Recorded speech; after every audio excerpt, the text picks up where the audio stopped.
What's up et catch addict et bienvenue dans cette nouvelle vidéo, c'est Jimbo et je serai votre commentateur aujourd'hui. Et aujourd'hui mes chers amis catch addict, on se retrouve pour les résultats du SmackDown du 20 mai 2022.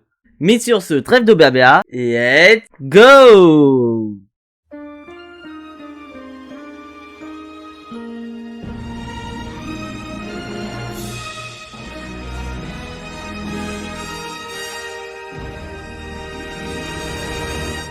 Alors déjà, je pense qu'on est tous d'accord, le fil conducteur de cet épisode de SmackDown est avant tout le match qui a été annoncé la semaine dernière, c'est-à-dire le fameux match qu'on aurait dû avoir à WrestleMania Backlash. Donc c'est-à-dire le fameux match entre les Usos et Arkebo, les champions tag team de SmackDown et de Raw, et le vainqueur de ce combat réunifiera les deux titres tag team, un peu à l'effigie de Roman Reigns.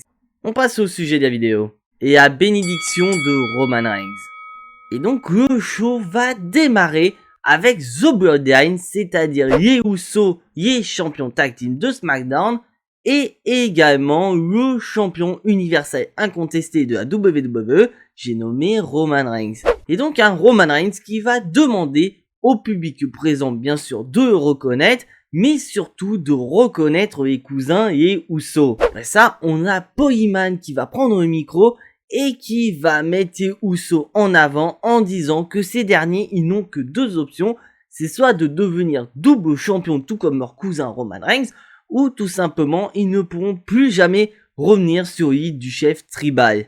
Ça donne un peu de pression pour les Usos. Mais après ça, on a Roman Reigns qui va prendre le micro de Paul Heyman et il va dire très clairement que ce dernier a entièrement confiance envers ses cousins les Usos et que ces derniers vont faire ce qu'il faut dans le main event pour récupérer les titres tag team de Raw pour pouvoir les réunifier avec leur titre tag team de SmackDown. Donc pour moi, c'est un bon opener et qui met directement les pieds dans le plat avec ce fameux main event qu'on attend tous depuis pas mal de temps. Après, est-ce que Roman Reigns va s'en mêler? Faudra attendre le main event. Et la revanche de Sami Zayn. Et donc maintenant, on va passer au premier combat de la soirée. Un match opposant Shinsuke Nakamura à l'autoproclamé membre de The Bloodline, Sami Zayn. D'ailleurs, un Sami Zayn qui fait comme la semaine dernière, c'est-à-dire qui se balade avec un t-shirt de The Bloodline. Et donc, pourquoi nous avons ce combat? C'est parce que, tout simplement, la semaine dernière, Sami Zayn a affronté Riddle, sauf que malheureusement pour Sami Zayn, Riddle l'a battu. Mais après le combat, on a Shinsuke Nakamura qui s'est littéralement foutu de la gueule de Sami Zayn en backstage, en disant que si Roman Reigns est la tête de la table, Sami Zayn est le cul de la table. Donc il faut pas grand chose pour faire un combat. Et donc on va passer au combat. En soi, c'est un très bon combat opposant Sami Zayn et Shinsuke Nakamura. Bien que très clairement, ce combat est bien en dessous de leur confrontation à l'époque de NXT. Ça reste quand même un bon combat dans l'ensemble. Et à noter que Sami Zayn va toujours être aussi fou parce que ce dernier va tenter une nouvelle fois de remporter le combat par des comptes à l'extérieur. Vous allez voir que son plan va se retourner contre lui.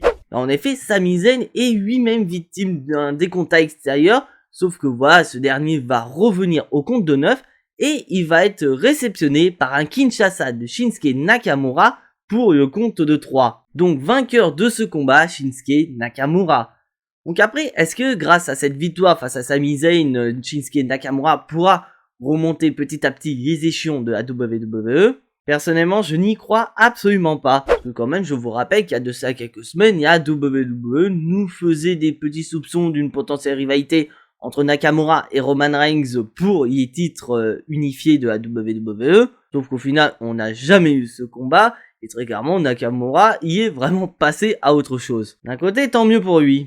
Il y a destruction d'un trophée inutile. Donc là, maintenant, on passe dans le ring avec Happy Corbin qui nous accueille pour son Happy Talk. Un Happy Corbin qui va nous rappeler que la semaine dernière, ce dernier a littéralement pété la gueule de son ancien partenaire Matt Catmos avec le trophée qu'il avait remporté il y a de ça pas mal de temps, c'est-à-dire le trophée de la bataille royale en l'honneur d'André le Géant. Et d'ailleurs, Happy Corbin nous rappelle bien qu'il a détenu ce trophée il y a de ça quelques années, c'était notamment lors de WrestleMania 32, c'est-à-dire en 2016. Et donc très clairement, Happy Corbin nous fait une petite promo en nous disant très clairement que Madcap Moss a fait une erreur de se retourner contre Happy Corbin et que maintenant ce dernier va payer le prix fort. Et donc un Madcap Moss qui selon la WWE devrait s'absenter pendant pas mal de temps, mais surtout un Madcap Moss qui devrait avoir un relooking assez extrême, notamment pourquoi pas un nouveau thème, mais aussi une nouvelle gimmick. Et très clairement, j'espère que sa nouvelle gimmick sera top, parce que pour être honnête, la gimmick du mec à bretelles qui raconte des blagues à 2 balles, je n'aimais pas du tout ça. Gunther vers le titre intercontinental. Et donc maintenant, on va passer au prochain combat de la soirée.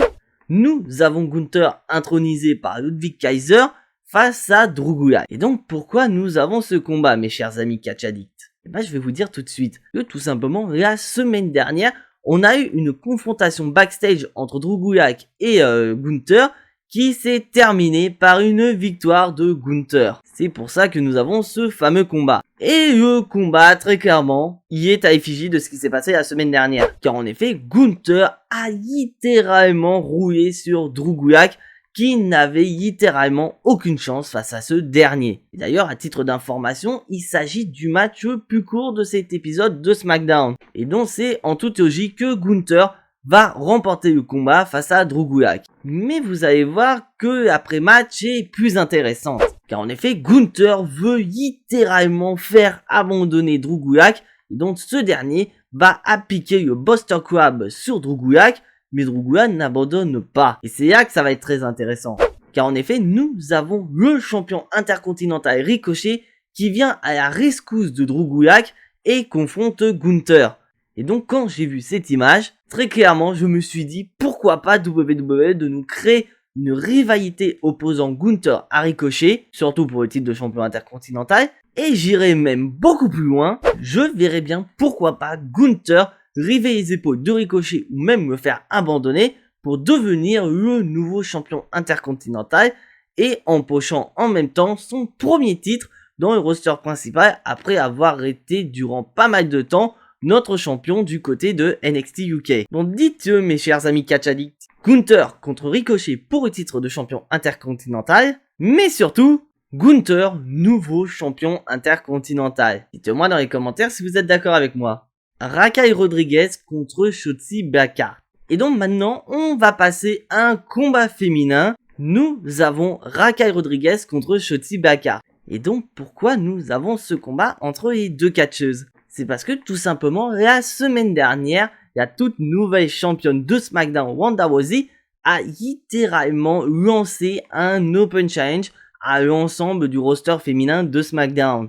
Et donc, à la surprise générale, c'était Raquel Rodriguez qui a répondu présente au challenge de Ronda Rousey et on était parti sur un combat entre Raquel Rodriguez et Ronda Rousey pour le titre féminin de SmackDown. Et bien sûr, si vous avez vu ma review, vous savez très bien que c'est Ronda Rousey qui a remporté le combat face à Raquel Rodriguez. Sauf que ça n'a pas plu à Shotzi Blackheart de voir Raquel Rodriguez qui vient à peine d'arriver du côté de SmackDown avoir rapidement une opportunité au titre féminin de SmackDown alors que Shotzi Blackheart veut cette opportunité depuis pas mal de temps.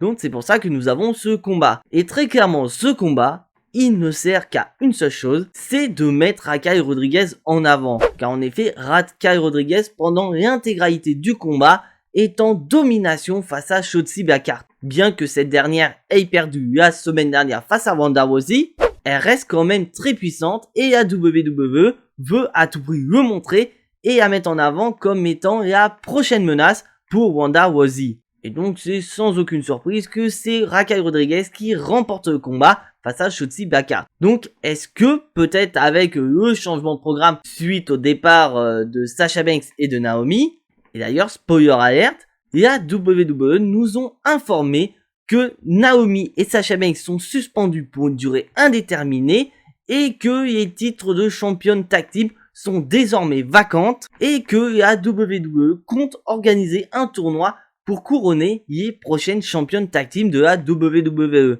Donc déjà on peut supposer que Nikki Ash et Doudrop et Shayna Baszler et Natalya seront de la partie. Après reste à voir qui seront les autres participantes à ce tournoi. Mais enfin bref, on n'est pas là pour parler de ça. Mais je pense que suite au départ de Sasha Banks et de Naomi, peut-être que Raquel Rodriguez peut être la prochaine challengeuse de Ronda Rousey et on pourrait très bien se diriger sur Raquel Rodriguez contre Ronda Rousey lors de Hell in a Cell. Reste à voir. Un match inutile pour une rivalité inutile. Bon, et maintenant, on va passer à un nouveau match qu'on a vu des dizaines et des dizaines de fois. Nous avons Xavier Woods qui va affronter Butch. Et oui, encore une fois, et bien sûr, à noter que franchement, j'en ai ras-le-bol de cette rivalité. Bien que d'un autre côté, le match entre les deux soit très bon, le problème c'est que cette rivalité ne fait que de stagner. Dites-vous bien mes chers amis catchadicts que ces deux équipes s'affrontent depuis déjà 2 mois et nous avons aucune progression entre ces deux équipes. On n'a aucune progression de leur rivalité.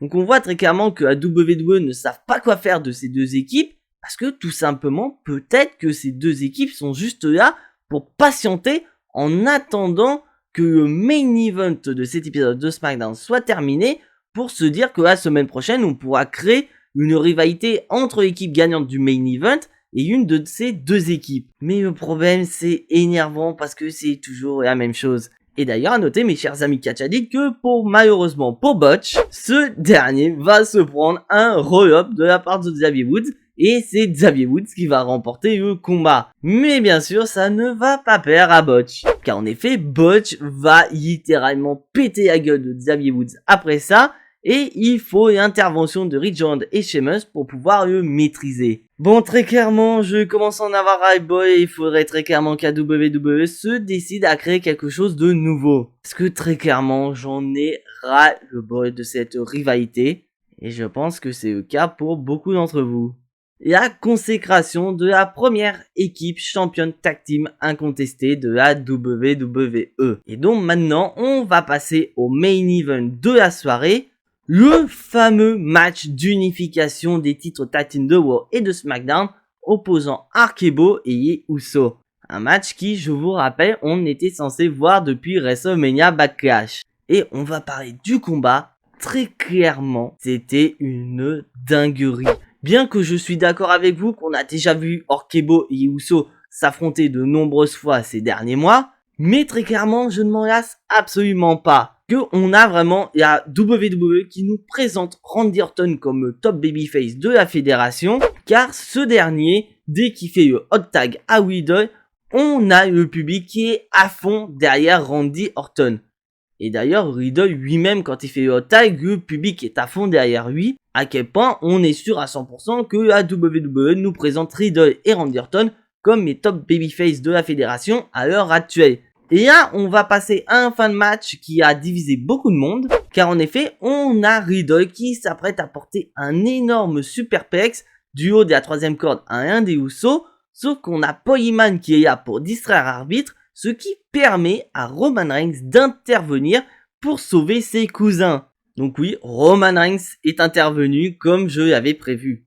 Et grâce à cette intervention de Roman Reigns, nous avons eu Jey Uso qui ont réussi à battre Arkebo et réunir ainsi les titres tag team de Raw et de SmackDown. Donc pourquoi d'un côté je suis assez mitigé par rapport à cette fin de match? C'est parce que déjà d'un autre côté, comment tu peux construire des champions très forts si derrière ils ont toujours besoin de Roman Reigns pour sauver leur cul? Parce que déjà faut rappeler que le match qu'on était censé avoir de base à WrestleMania Backlash entre les deux équipes, c'est que Roman Reigns est intervenu pour transformer le combat. Et là, il est intervenu pour sauver les fesses de Jey et Jimmy Uso. Donc ça montre d'un côté que si Roman Reigns n'était pas là, les Uso auraient perdu. Et d'un autre côté, je trouve ça assez logique cette intervention de Roman Reigns. Surtout cette intervention sur Riddle. Parce que souvenez-vous qu'à la semaine dernière, après que les Uso ont accepté le challenge de Roman Reigns, car après que les Uso aient accepté le challenge de Arkebo, Riddle a porté quand même un coup de genou dans la face de Roman Reigns. Donc ça me paraissait logique que Roman Reigns intervienne surtout face à Riddle. Mais c'est vrai que je m'attendais à ce que Roman Reigns intervienne et qu'on ait une disqualification des Usos, ce qui entraînerait un match nul. Et donc comme ça, on aurait eu ce match d'unification, pourquoi pas, à Hell in a Cell. Mais vous allez voir que la fin de match était incroyable. Car en effet, nous avons les Usos qui sont maintenant les nouveaux champions de tag team incontestés de la WWE. Et comment les Usos vont célébrer leur victoire?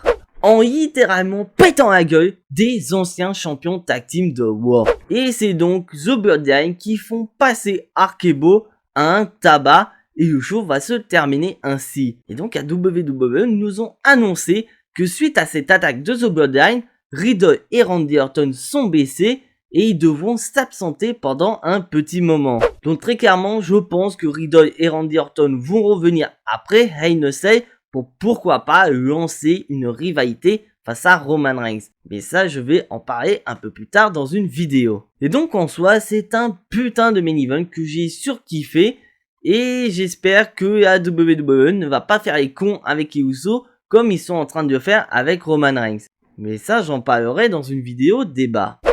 Donc voilà, c'est tout pour cet épisode de SmackDown. Si bien sûr tu n'es pas abonné à la chaîne, je t'invite bien sûr à le faire, à activer la petite cloche pour être notifié des prochaines vidéos et surtout lâcher un maximum de pouces bleus qui font énormément plaisir à la chaîne. Et donc on se retrouve prochainement pour une toute nouvelle vidéo. Mais en attendant, soyez tous très fiers d'être des Catch Addicts. C'était Jimbo et à la prochaine.